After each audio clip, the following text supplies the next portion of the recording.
Caged Bird, written by Maya Angelou. Maya Angelou ஒரு African American writer. இந்த poem வந்து 2 பேரை வந்து கம்பேர் பண்ணுது. ஒன்று ஃப்ரீடமில் இருக்கிறவங்களுக்கும் ஃப்ரீடம் இல்லாதவங்களுக்கும் 2 பேர்ட்ஸை வந்து கம்பேரிட்டிவ் இதில் கொடுத்துருக்காங்க.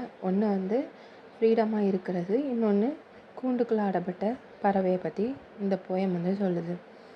இந்த ஆத்தர் யாரை பற்றி இதில் சொல்லியிருக்காங்கன்னா, ஆஃப்ரிக்கன் பீப்புள் எப்படி அமெரிக்காவில் போய் அவங்க வாழ்நாள் முழுக்க கஷ்டப்படுறாங்க. ஈவன் தோ ஃப்ரீடம்னு ஒன்று இருக்குதுன்னு அவங்களுக்கு தெரியலை. ஏன்னா அவங்க அங்கே போனதுலேருந்தே ரேசிசம் அண்ட் அதாவது ஒரு மைனாரிட்டி பீப்புள் மணிக்க கொஞ்சமாக இருந்து பெரிய அத்தாரிட்டி உள்ளவங்ககிட்ட எப்படி கஷ்டப்படுறாங்க, ரேசிசம் இதெல்லாம் அவங்க வாழ்நாளில் பிறந்ததுலேருந்து இதெல்லாம் பார்த்துட்ருக்காங்க. அவங்க ஃப்ரீடம்னு ஒன்று அனுபவிச்சதே இல்லை. ஈவன் அவங்க இவ்வளோ காலங்கள் கடந்து வந்தாலும் அவங்களுக்கு வந்து ஒரு ஃப்ரீனஸ் வந்து இல்லை. அவங்க எப்போவுமே ஒரு ஃப்ரீடமுக்காக குரல் கொடுத்துட்டே இருக்காங்க அப்படிங்கிறத பற்றி தான் இந்த போயம் இருக்குது. First stanza. A free bird leaps on the back of the wind and floats downstream till the current end. இந்த ஃபஸ்ட்டு ஸ்டான்ஸா எதை சொல்கிறதுன்னா, ஒரு ஃப்ரீ பேர்டு இருக்குது. அந்த ஃப்ரீ பேர்டு என்ன பண்ணுதுன்னா, காற்று வந்து ஒரு பக்கம் வீசுதுன்னா அது அதுலேருந்து மறுபக்கம் வந்து பறக்குது. அதோட விங்ஸ் வச்சு வானத்தோட காற்று அடிக்கிற பகுதியை விடவும் தாண்டி மேலேயும், அதே நேரத்தில் செங்குத்தான கீழே பறந்து நிலத்தையும் தொடுது அப்படின்னு சொல்கிறாங்க.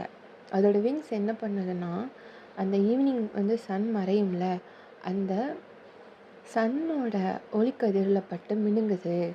அது வந்து அந்த வார்ம்னஸை வந்து ஃபீல் பண்ணுது அப்படின்னு சொல்கிறாங்க. அது என்ன நினச்சிக்கிடுதுன்னா, நான் வந்து இவ்வளோக்குள்ளே பறக்கிறேன், மேலே கீழேன்னு பறக்கிறேன், இந்த வானமே என்னுடையது அப்படின்னு அது வந்து கிளைம் பண்ணி வச்சுருக்கு. இது என்னுடையது தான் அப்படின்னு சொல்கிறாங்க. அதே நேரத்தில் 2வது ஸ்டான்ஸால் எதை பற்றி சொல்லியிருக்காங்கன்னா, கூண்டில் அடிப்பட்ட பறவை. இந்த பறவைக்கு கை கால்களை கட்டி போட்டிருக்காங்க. இதுக்கு வந்து என்ன தெரியுதுன்னா, அதுக்கு முன்னாடி 2-3 கம்பி இருக்கிறது மட்டும்தான் தெரியுது. ஏன்னா கூண்டுக்குள்ளே இருக்கும்போது கூண்டு வழியாக பார்த்தா வெளியே தெரியாது, ஃபோக்கஸ் ஆகாது. உள்ள அந்த கூண்டு மட்டும்தான் தெரியும். ஸோ அந்த பறவை என்ன பண்ணுது, மேலே கீழே அந்த கூண்டுக்குள்ளேயே சுற்றி வருது. மேலே போகுது, கீழே போகுது, சுற்றி வருது. ஆனால் அதால் வந்து ஒரு அளவுக்கு மேலே பறக்க முடியல. ஆனால் அதுக்கு என்ன தோணுதுன்னா, இதுக்கு மேலேயும் நம்மளுக்குன்னு இடம் உண்டு, இது நம்ம இடம் இல்லை. ஏன்னா அதுக்கு வந்து விங்ஸ் இருக்குது, அதுக்கு பறக்கணும்னு தோணுது மனசுக்குள்ளே. இது நம்ம இடம் இல்லை அப்படின்னு அதுக்கு தோணுது. அதுலேருந்து என்ன சொல்ல வராங்கன்னா, இந்த பறவை பிறந்ததுலேருந்தே இந்த கூண்டுக்குள்ளே தான் வளர்ந்துக்கிட்டு இருக்குது அப்படின்னு சொல்கிறாங்க. இது வரைக்கும் ஃப்ரீடம்ங்கிற ஒன்றை அனுபவிச்சதே இல்லை. அதனால் அதுக்கு ஃப்ரீடம்னு என்னன்னே தெரியலை. அதனால் உள்ளே கஷ்டப்பட்டு சுற்றிக்கிட்டே இருக்குது அப்படின்னு சொல்கிறாங்க. இதனால் என்ன ஆகுதுன்னா, அதுக்கு ரொம்ப டிப்ரெஸ் ஆகி கத்த ஆரம்பிக்குது அப்படின்னு சொல்கிறாங்க. So he opens his throat to Singh. So அவள் கையும் கட்டியிருக்கு, காலும் கட்டியிருக்கு. அதனால் வேறு வழி இல்லாமல் என்ன பண்ணுது, வாயாட்டி தரப்போன்னு வாயை வச்சு கத்திக்கிட்டே இருக்குது அப்படின்னு சொல்கிறாங்க. இந்த கேஜ்டு பேர்டு எப்படி பறக்குதுன்னா, ரொம்ப பயந்துக்கிட்டு கத்தி அலறுது அப்படின்னு சொல்கிறாங்க. அந்த சவுண்ட் வந்து எப்படி இருக்குன்னா, நடுக்கத்தில் வந்து பாடுற மாதிரி இருக்குது அப்படின்னு சொல்கிறாங்க. அதோட ஷேடோ வந்து எப்படி இருக்குதுன்னா, அந்த ஷேடோவுமே ஏதோ ஒரு ஃபீலிங் வந்து அது வெளிப்படுத்துகிற மாதிரி இருக்குது. சம்திங் அதுவுமே லோன்லியாக இருக்கேன், நானும் ஃப்ரீடம்காக வெயிட் பண்ணிகிட்ருக்கேன் அப்படிங்கிறத சொல்கிற மாதிரி அதுவும் வந்து ஒரு பக்கம் கருப்பு கலரில் பிளாக்கில் தன்னோட இதை வந்து தெரிவிச்சிட்ருக்கு அப்படி சொல்கிறாங்க. இதோ கேஜ்டு பேர்டோட சவுண்டு எங்கேருந்து கேட்குதுன்னா, ஏதோ ஒரு தொலைதூரத்தில் இருந்து ஏதோ ஒரு அழுகுரல் கேட்டுக்கிட்டே இருக்கிற மாதிரி இருக்குது. இது எப்படி இருக்குன்னா, ஒரு ஃப்ரீடத்தை தொலைச்சவர் வந்து ஃப்ரீடமுக்காக பாடுற மாதிரி இருக்குது அப்படின்னு இந்த போயமில் சொல்கிறாங்க. இன்னொன்று, இந்த கேஜ்டு பேர்டோட அழுகையை வந்து இந்த word actually for the caged bird sings of freedom but longed for still and his tune is heard on the distant hill for the caged bird sings of freedom. இதை வந்து எதற்கு கம்பேர் பண்ணியிருக்காங்கன்னா, பொதுவாகவே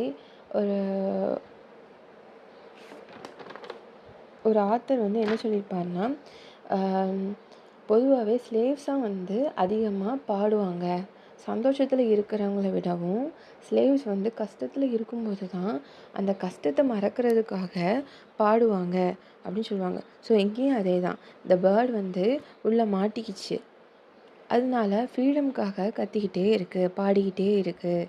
அது சந்தோஷத்தில் பாடலை, ரொம்ப சோகத்தில் பாடிக்கிட்டு இருக்கு. அதே நேரத்தில் ஃப்ரீ பேர்டு வந்து என்ன பண்ணுதுன்னா, அங்கே ரொம்ப காற்றடிக்குது. ஸோ காற்றடிக்குதே அப்படின்னு சொல்லி யோசிக்குது. அதே நேரத்தில் அதுக்காக நிலத்தில் வெயிட் பண்ணிகிட்டு இருக்கிற ரொம்ப கொழுப்பு நிறைந்த புழுக்களை பற்றி நினச்சி பார்க்குது. நம்ம இந்த காற்றை பற்றி நம்ம நினச்சோம்னா அந்த புழுக்களை நம்ம சாப்பிட முடியாது. அதனால் நம்ம இதை கண்டிப்பாக கடந்து தான் போயாகணும், ஏன்னா இது என்னோட வானம் அப்படின்னு சொல்லிட்டு தைரியமாக வேக வேகமாக பறந்து அந்த புழுக்களை சாப்பிட்றதுக்காக பறந்து போய்கிட்டுருக்கு. அதுக்கு ஒரே ஒரு தீம் மட்டும்தான், சாப்பிடணும், நல்லா பறக்கணும், இதுதான் என் வாழ்க்கை. கேப்டிவிட்டி அப்படிங்கிற ஒரு மைண்டே அதுக்கு கிடையாது. நான் வந்து பிடிபட்டேன், நான் மாட்டிக்கிட்டேன், நான் வந்து வெளியே வரணும் அப்படிங்கிற ஒரு தாட்டே இல்லாமல் நான் நல்லா சாப்பிடணும், நான் நல்லா பறக்கணும், என்னையும் நல்லா பார்த்துக்கிடணும் அப்படிங்கிற மாதிரியான மைண்ட் செட்டு தான் அந்த பறவைக்கு இருக்கிறதா இந்த போயமில் சொல்கிறாங்க. அகெயின் அந்த 2வது ஸ்டான்ஸா வந்து திரும்பவும் ரிப்பீட் ஆகுது. But the caged bird stands on the grave of dreams. His shadow shouts on a nightmare scream. His wings are clipped and his feet are tied. So he opens his throat to sing. So again the bird மாட்டிக்கிட்ட பறவை என்ன சொல்லுது, பாடுது. அது அதோட நினைவுகள்லேருந்து, அதோட நிழல்கள் வந்தே சொல்லுது அதோட பயத்தை. அந்த நிழலும் இதுவும் தான் ஃப்ரெண்ட்ஸ், ஏன்னா அதுக்கு வேறு யாரும் கிடையாது அந்த கூண்டுக்குள்ளே.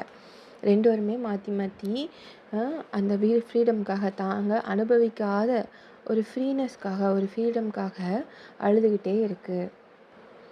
கடைசி ஸ்டான்ஸால் of things unknown but longed for still. இந்த ஸ்டான்ஸை வந்து இந்த போயமில் ரொம்ப முக்கியமான ஒன்று. இது என்ன இது பண்ணுறதுன்னா, இது வரைக்கும் அதை அனுபவிக்காத ஒரு ஃப்ரீடமுக்காக ஏங்கிக்கிட்டு இருக்கு. ஃப்ரீடம்னா என்னன்னே தெரில, கேப்டிவிட்டினா என்னன்னே தெரில, பிறந்ததுலேருந்தே இந்த இடத்துல இருக்கேன். அப்படிங்கிறப்போ நான் வளர வளர என்னோடய ஃபிசிக்கல் வந்து வேறு ஏதோ சொல்லுது. நான் வந்து இங்கே இருக்க வேண்டியவன் கிடையாது, பறந்து உலகத்தை சுற்றி பார்க்க வேண்டியவன்னு அப்படின்னு சொல்லி அதுக்கு ஒவ்வொன்றா தெரியுது. ஸோ அந்த ஃப்ரீடமுக்காக அகெயின் அண்ட் அகெயின் அழுதுகிட்டே இருக்குது.